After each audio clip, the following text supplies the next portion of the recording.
Vremenska prognoza ovih dana obećava toplo vreme, ali uskoro nas čeka hladnije vreme. Zašto je to bitno? Zato što na svaka 2 meseca se pojavi novih 25 beskućnika na ulicama Beograda i drugih gradova. Među njima je sve više mladih ljudi. Andrijana Radičević se bavi ovom temom i reći će nam kako da pomognemo onima bez krova nad glavom u najtežem periodu godine. Andrijana?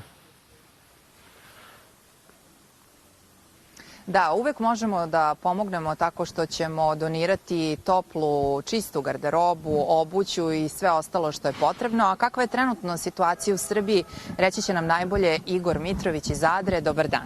Dobar dan.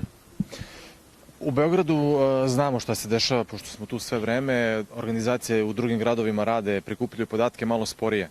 U Beogradu ljudi koji su u situaciji beskućništva ima najmanje 10.000. Mi uspevamo kao jedna organizacija da radimo s otprilike 3.000 godišnje, mesečno 850. To je ogroman broj, s obzirom da nije to samo pronaći ih, pomoći da se okupaju, da se izleče i onda ih vratite u tu situaciju koju su već pokušati da što većem broju njih koji žele, imaju kapaciteta, pomoći da se izbore za povratak u društvo, što zahteva dubinski i dug rad. Ima li kapaciteta za prenoćeštem, za zbrinjavanjem? Kako tu stoje stvari? Grad Beograd je zatvorio to prihvatilište, ali našao privremene 2 lokacije gde je razmestio te ljude koji su bili u prihvatilištu. Ali su kapaciteti mali. Govorimo s jedne strane o nekoliko hiljada koji su potrebi, s druge strane možda do 100 ljudi koji su već popunili te kapacitete. Kasno je sad reagovati, već je zima, ali ovo je možda najbolji period kad shvatimo da moramo naći zajedno i civilno društvo i grad volju i malo i inventivnost da pronađemo ta rešenja za dalje. Recite mi koliko se menja broj beskućnika, imate li neku statistiku s obzirom da ste veoma upućeni u sve to? Sad govorim u ime Adre koja ima svoj kapacitet i radimo koliko možemo. Mi kvartalno, dakle svaka 3 meseca otkrijemo 25 novih ljudi u proseku u prethodnih recimo godinu, 2 dana. Druge organizacije iz naše mreže za borbu protiv beskućništva otkriju dodatno broj ljudi. Profil se menja. Sve više mladih do 30 godina i starih od 70 godina. U sklopu svega toga pružate pomoć na taj način što imate drumodrom. Koje su vaše u tom smislu naredne aktivnosti sa drumodromom i da li se one nešto menjaju u ovom zimskom periodu?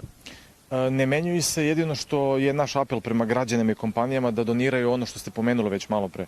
Ono čega još više treba u ovom periodu. Topla garderoba, trenerice, jakne, adekvatna sezonska obuća, veš i čarape. Da budem najkonkretniji, to je najvažnije. Drumodrom se premešta sa lokacije na lokaciju, ali tako, aktivan je i dalje? Da, to je i drumodrom i drugo ambulantno vozilo, dakle imamo 2. Ideja jeste bila s tim mobilnim servisima u vidu vozila da možemo biti mobilni, ali grad je sada dozvolio nama samo jednu lokaciju ispod Brankovog mosta. To će se valjda promeniti jer mislim da radimo bitan posao.